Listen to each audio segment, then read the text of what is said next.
কালকে রাতে আমরা লাচিনে স্টে করেছিলাম। গুরুদাম্বার লেক থেকে ডাইরেক্ট লাচিনে ঢুকে গেছিলাম, কেন অনেক রাত হয়ে গেছিলো, সেখানে আর শরীর কারো দিচ্ছিল না লাচুংয়ে যাওয়ার জন্য। তো এখন এখান থেকে ডাইরেক্ট আমরা লাচুং হয়ে 0 পয়েন্টে ঢুকবো, তারপরে 0 পয়েন্ট থেকে ডিরেক্ট আমরা গ্যাংটক চলে যাব। গ্যাংটকে যদি স্টে করি তো করবা, তারপরে ওখান থেকে আমরা তোমার হচ্ছে ডাইরেক্ট বাড়ি চলে যাব। যদি কোনো জায়গায় মাঝখানে স্টে করতে হয়, শরীর যদি না দেয় সেটা আলাদা ব্যাপার, কিন্তু চেষ্টা করবো ডাইরেক্ট বাড়ি চলে যাওয়ার। ব্যাগপত্র বাঁধা রেডি, শরীর না দিলেও যেতে হবে, সব কমপ্লিট, গাড়ি টাড়ি রেডি, রাইডাররা সব রেডি, ঠিক আছে। এখানে একটাই বয়স্ক রাইডার আছে, বাকি সব ইয়ং, ঠিক আছে।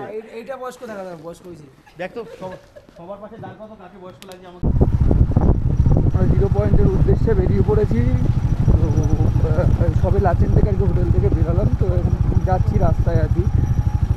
মোটামুটি তোমার 3-4 ঘন্টা তো লাগবেই যেতে এখান থেকে টাইম, যেহেতু 102 কিলোমিটার রাস্তা, পাহাড়ের রাস্তা। আশা করি তোমরা জানো কতটা কী লাগে, টাইম লাগে না লাগে, ঠিক আছে।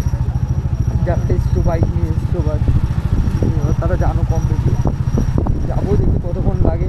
আমাদের মানে ওখানে গিয়ে 0 পয়েন্টে গিয়ে আসার সময় ইয়ামতাম ভ্যালি হয়ে তোমার মানে গ্যাংটকে ঢুকতে হবে রাতের মধ্যে। এটা হচ্ছে আমাদের মেন টার্গেট, নাহলে আমাদের আরও 2-1 দিন এক্সট্রা চলে যাবে। তো যাই, দেখি কতটা কী হয়। এখন সজল গাড়ি চালাচ্ছে, আমি পিছনে বসে আছি, আমার ট্রাইপড নিয়ে, ক্যামেরা নিয়ে, তাই ট্রাইপডে ভিডিও করছি।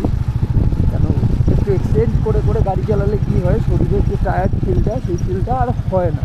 কালকে আমি পুরো তোমার লাচেন থেকে গুরুদাম্বার লেক অবধি গাড়ি চালিয়ে নিয়ে গেছি, তারপরে ওখান থেকে আবার চালিয়ে নিয়ে এসেছি। মাঝখানে একটু সময় সজলকে চালাতে দিয়েছি 3-4 কিলোমিটার, বাকি সময়টা আমি গাড়ি চালিয়ে নিয়ে এসেছি। তো সেক্ষেত্রে একটু মানে খুব ভাইব্রেশনে আমার মানে বডির একটু মানে পেন হচ্ছিলো, সেক্ষেত্রে একটু বললো যদি চালা হয়। ও এখন চালাচ্ছে, তারপরে ও রেস্ট নেবে, আমি একটু চালাবো, অল্টারনেট করে করে চালাবো। মোটামুটি বেশি কম সময়ের মধ্যে বেশি ডিস্টেন্সটাকে কভার করতে হবে, কারণ হাতে সময়ও কম আমাদের কাছে।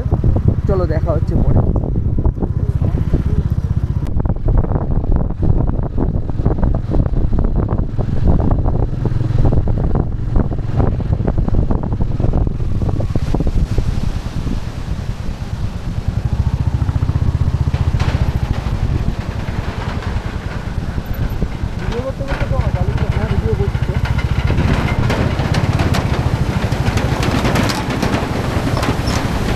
সামনে দেখতে পাচ্ছ ল্যান্ডস্লাইড হয়েছে, রাস্তা পুরো বন্ধ।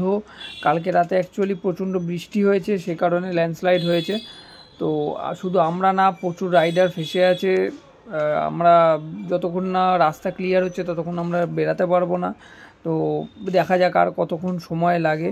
মোটামুটি 1 ঘন্টার কাছাকাছি আমরা এখানে এখনও পর্যন্ত আটকে আছি। ফাইনালি 1.5 ঘন্টা অপেক্ষা করার পর আমরা আবার ওখান থেকে বেরাতে পারলাম। রাস্তা ঠিক হয়ে গেছিলো, সমস্ত রাইডাররাই অপেক্ষা করেছিল, সবাই এখন একসাথে বেরিয়েছি, যেহেতু এখন অনেকটাই রাস্তা। কাল প্রচণ্ড পরিমাণ স্নোফল হয়েছিল।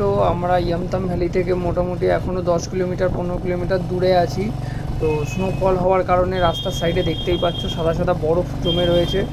আমরা আসার আগে ব্ল্যাক আইস গলে গেছে, সে কারণে কোনো গাড়ি চালাতে সমস্যা হচ্ছে না। বাট কিছু কিছু জায়গায় আমরা তাও ব্ল্যাক আইস পেয়েছি। 4 চাকা গেছে, সেই 4 চাকার সাইড হয়ে হয়ে আমরা গেছি। আমরা ইয়ামতাম ভ্যালি পার করলাম, দাঁড়ালাম না, কারণ আমাদেরকে আগে 0 পয়েন্টে যেতে হবে। তারপরে আসার সময় যদি সময় পাই, হাতে সময় থাকে, তাড়াতাড়ি আমরা ওখান থেকে বেরিয়ে পড়তে পারি, তাহলে যাওয়ার সময় ইয়ামতাম ভ্যালি ঘুরে আমরা দিন যাব।